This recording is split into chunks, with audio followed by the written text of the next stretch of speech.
unleash with everything you do. When it matters, the crowd just scatters if they realize that it's you. The heart's clatter in a ribcage shadow when you're swinging like you do. You're just a wrecking ball. You're just a wrecking ball. I can see your bad scene maybe once upon a time. Somebody threw a noose on you, left you hanging in the sky. And now the culture and your gang of vultures to tell you it's alright.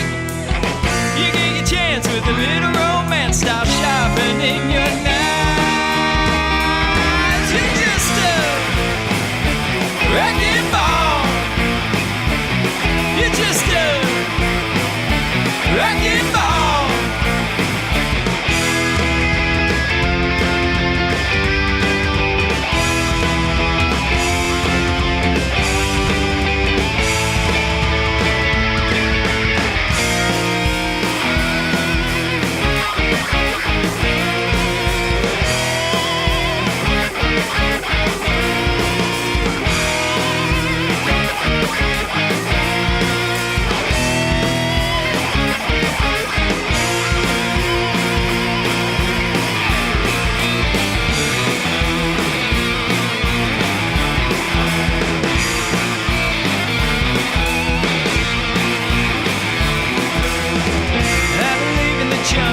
One day you'll find yourself down a hard side from too many times spent ripping up the town. What can you do? There are so many fools for you to pick from every night. Put on your beauty like a seafoam vest, set the trigger and back your eyes. You're just a wrecking ball. You're just a wrecking ball. You're just a wrecking ball. You're just a wrecking ball.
All right, we're here in Dayton with the band Divulge.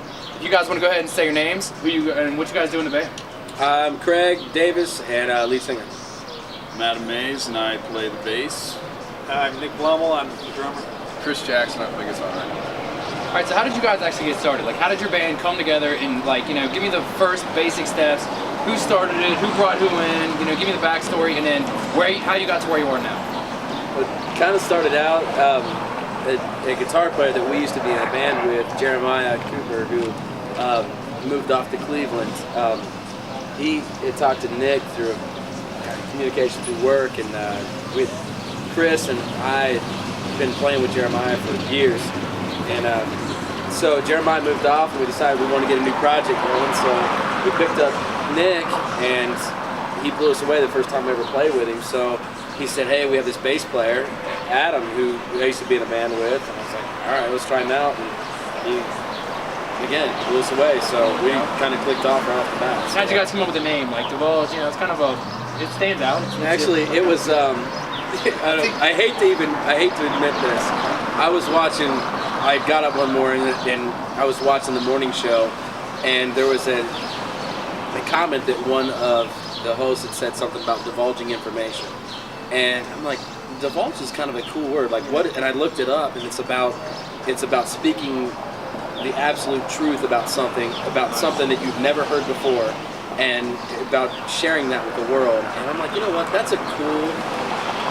It just has a neat feel to it for what we want to do, because we are an original band. We want to write our own stuff, and we want to say to the world what we're about and what we do, and it kind of evolved Plus, we from were there. getting ready to get in a fist fight over the name, so we had to come up with It was literally over a year before we came up with We it. did. We were like the anonymous name. There's a song that you guys do called "Song for Abigail." It seems to kind of strike a chord. It's got a lot of emotion in it. Do you want to talk about that? We'll start with the musical. Yeah, you I came up with a simple riff. I just was playing around with a little piggy pattern. I didn't think it was much of it. Craig loved it. And That then was about right when I added my electronic drum. yeah, and so he started coming up with like cool combos, like a hip hop beat to it. It kind of has that feeling. And then messed around for a while. Then Craig really loved the first vocal pattern. That was the interesting thing about that song was he put like 5 riffs, and that's what Chris does a lot of the time. He'll just record like 4 or 5 riffs that he likes, and then he'll just give them to us and say, hey, which one do you like? And there was one in specific that he liked, and I did. I'm like, yeah, that song's not going anywhere. But it was like the 5th one on there. He was like, I'll just put it on there because I just need to pull up my CD and stuff to give them. And it was the one that I don't know if it was like the ugly stepchild or whatever it was in terms of riffs, but I'm like, you know what? It was a riff that really struck home for me. I'm like, wow, I like that. It's simple, but I know I can do a lot with it. And because of my profession being a school teacher, I had a student that just stuff around here for a teenage kid to have to deal with, it was too much. She's raising her her siblings, and it just sucked for her. And I saw it every day on her face when she came in, just tired. And one of the apex moments for her was when she came in and she didn't have her homework done. Of course, I'm being a stickler for that. Seriously, how could you not do your algebra? And she was like, you know what? My baby brother was cold last night. Our electricity got shut off because we don't have enough money to pay for the electricity. And I had to keep my brother warm, so I didn't have the chance to do my homework. I mean, what do you say to a kid like that? Right. I mean, I have to keep my brother warm, so I didn't do your algebra homework? Like, really? Okay, don't do my algebra. It's not nearly as important. That's not an easy out for anybody out there. There's going to be a lot of this story going around. Yeah, exactly. Your homework. Exactly, and you could just see her because she was a great student and a hard worker, and she did her homework. So it was kind of out of character for her to not do it. So she just struck so much emotion in me.